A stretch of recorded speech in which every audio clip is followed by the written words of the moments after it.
Hey guys, how we doing? Thanks for clicking on my video. Today I'm really excited about this one. We've been waiting about 4 months for these to actually come out, but the Losi NASCARs have finally released. They announced these back in the spring, and I don't know why it took so long for them to come here, but they're finally here, and I'm excited to get this open, and let's talk about it. First things first, I normally would not really care about the box art or talk about the packaging on an RC car. I've opened hundreds of boxes probably in my lifetime, but this one is super cool. So you take off this protective sleeve on the outside, and you have this really cool box with a window on it, and you can see the car inside. So sliding that off, it's like taking the wrapping paper off, a gift on Christmas morning. It's just, and it looks cool. So the paint scheme on these are fantastic. I absolutely had to go with Martin Truex as a Jersey boy. Had to go with my fellow Jersey boy. And it looks awesome, awesome, awesome. Really cool. Looks very scale with the wheels and tires and the graphics and everything. I got to go to COTA this year and watch a NASCAR race there on vacation, which was super awesome. So box art, very cool. They also gave you some cool information in the back of the package on how to set up like a small racetrack, giving you dimensions and sizes and some ideas, which is pretty cool. And I'm excited to get this open. With everything removed out of the box, and I wasn't going to show you me pulling it out and struggling with zip ties and whatnot. It's pretty well packaged in there. A lot of tape and zip ties. But once it's out, this is what you have. So you have your little, this is the SLT2 transmitter. And this is the same one that comes with the Mini Bees. So I've used these before. They're all right. They're not too bad. There's been worse transmitters that Horizon has prepackaged with these cars. So not too bad, kind of standard. The car is $180, so this is about what you expect. They do give you the AA batteries for the controller, which is nice. That's something that every time you buy a Traxxas car, you got to add your own AA's. You got some stickers, looks like, and your charger. Again, same charger that comes with the Mini Bees. So pretty standard stuff. Your instruction sheet. That's standard RTR type stuff. The car itself, out of the box, fantastic. I am so excited on how these look and the detail they put into them. It's got a nice molded wing on it.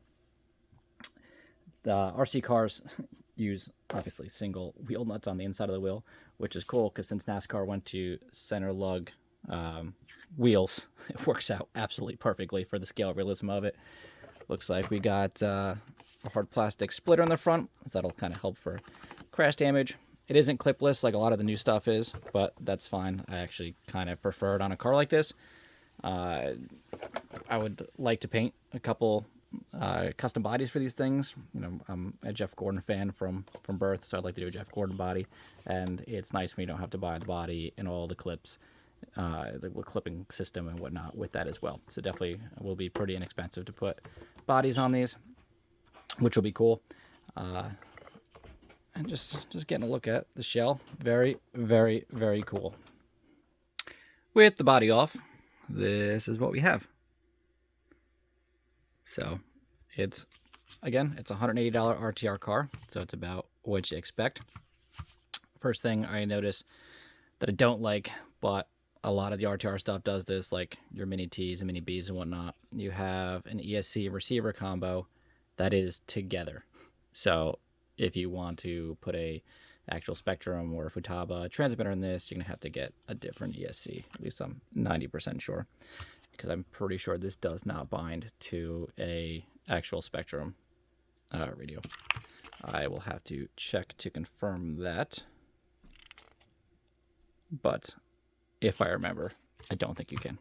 So if I'm wrong, I'll put a note up here in the video. The servo doesn't seem like it has any kind of markings or anything on it. It does seem to be possibly a metal gear, which would be a good thing. But typically in RTR cars, whatever it may be, your steering servos are not usually the best. These tires are very light, so it probably doesn't need to be super strong or super powerful to be able to turn them. But over time, we'll see how good those are. It does have a brush motor. car, I believe, says does about 20 miles an hour or so, which is perfectly fast enough for a vehicle like this. Brushless would be nice, but then the price point would go much, much higher.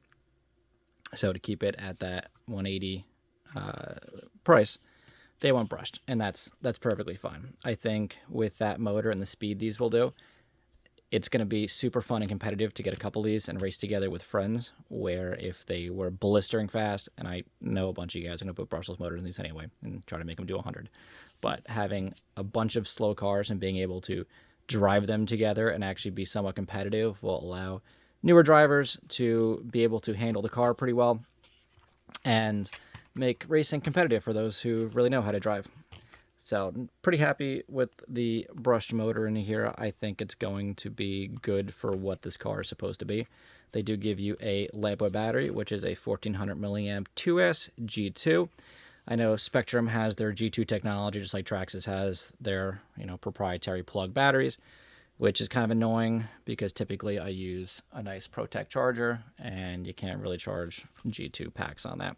So I'll be using the very basic USB charger that comes in the bag, but that's fine. It's kind of nice that they have this little kind of built-in little spot in the chassis for the wires to sit in, which is kind of neat. Kind of keeps everything nice and organized. Looks really cool. So that's neat. There's also a lot of room in the chassis here, so if you're doing mods or probably brushless motor systems and stuff, there's a lot of room to, you probably put your receiver up here and your big brushless ESC, and you could probably finagle a bigger battery in here if you wanted to. The wheels and tires on these are pretty soft. I think these will be quite nice and grippy.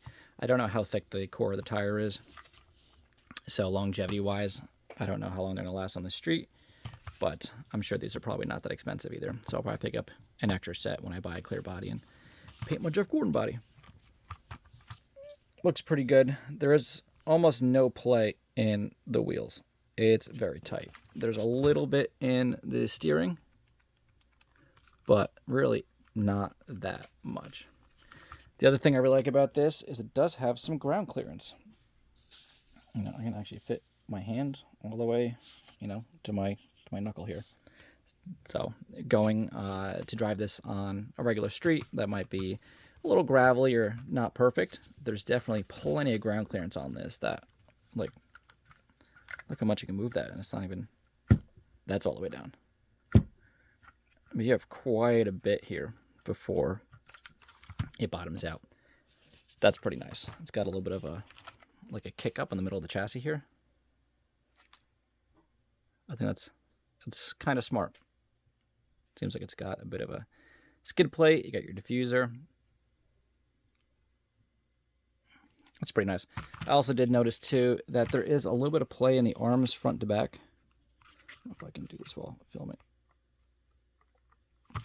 But yeah, there's a little bit of front to back play in the control arms. Usually a little bit of play in all plastic chassis. Good for crash resilience, so can't complain too much about that. But first look, overall pretty good. The only thing personally that I don't like is I hate when these are together, and I also noticed when doing the little squishy here, I don't know if you probably can't hear the shocks in the video, but they're probably half air.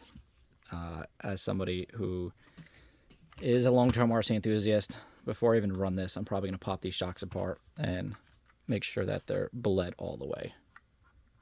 They don't have that much fluid in them. So again, RTR, probably not that big of a deal when you actually go to play with the car, but I would like it to be the best it can be. That's not bad. Looks like it'll be fairly easy to work on and repair. Your drive shaft and stuff is, it's like it's sealed inside this chamber, so you might have to take a bunch of this stuff off if you got to do like a spur gear or something. But I like it. Horizon usually makes a pretty good product. Losi always makes a pretty good product. And I'm excited to run this. So I'm going to make a follow-up video after this tomorrow. All my friends are getting together. There's 6 different bodies they offer for this. I believe we have all 6, and we might have some duplicates at this point. So we're going to probably get, depending on who's available, we'll probably get 4 to 6 of these out tomorrow, and I'll take some videos of that and do a follow-up video of us actually driving these. But first look, it's it's pretty cool. I think it's great for 180 bucks. I think as a street car with the ground clearance, I think it's going to be great for just anyone to go out and play in the street with it and be able to have a good time without just slapping the chassis on the ground like you would with most touring cars. And yeah, most important, they did a great job with the aesthetics. It really looks true in scale to a NASCAR. It looks like just the cars that I saw on the track out at COTA, ripping around the road course. Super cool. The wheels are perfect. You need licensed tires. The bodies are licensed. They did a fantastic job with the aesthetics of this. And I think these days, 2024, one of the most important things with an RC car, because I think as far as performance goes, no matter what you buy, everything pretty much works these days. Electronics, cars, it's all going to be pretty good regardless. It has to look great. If it looks super, super cool, people are going to be really excited about these and want to get involved. So there's already talks about my local RC racetrack. They race carpet in the winter. We'll probably have a class for these. Keep them brushed, keep them stock. And with the slower speeds, I think it'll be super fun, super competitive. And if we get the price point 180 bucks, yeah, this is easy to get a whole bunch of friends together to get a bunch of these things and have a good time. Just like, a couple cones or some chalk and throw out some, when you've got a Home Depot buckets or something, everyone's got a couple of those, and just do some racing. So, first thoughts, pretty impressed for what it is. Actually, a bunch of my friends have already sent me Snapchats. They're already playing with them in their garage and stuff. And everyone seems to be pretty excited about this, so I am too. That's my first thoughts on the new Losi NASCAR. I can't wait to get this charged. I'm actually going to throw this in the charger right now, so tomorrow afternoon we can hopefully meet up with some friends and run these things. I think the 4-month wait, I'm hoping it's going to be worth it. I hope it drives as good as it looks. I don't know why it took them so long to come out. That's my biggest gripe, I think. But yeah, it's cool. So thanks for watching my video. I hope this was helpful to some of you who might be interested in purchasing one of these. And look forward to the second video that I'll be posting of actually running these cars. And I hope that helps you make your decision. But right now, first thoughts, 180 bucks. I'm sure most of the hobby shops are going to be out of these, because I know there was a first run that everyone had to buy for guaranteed delivery, and I'm sure they're probably going really, really fast with the hype and stuff that I've seen online. So try to get yourself one. If not, you might have to get on a waiting list, and hopefully you don't have to wait another 4 months for them. But thanks for watching. Like, subscribe, and hopefully I see you guys in the next one.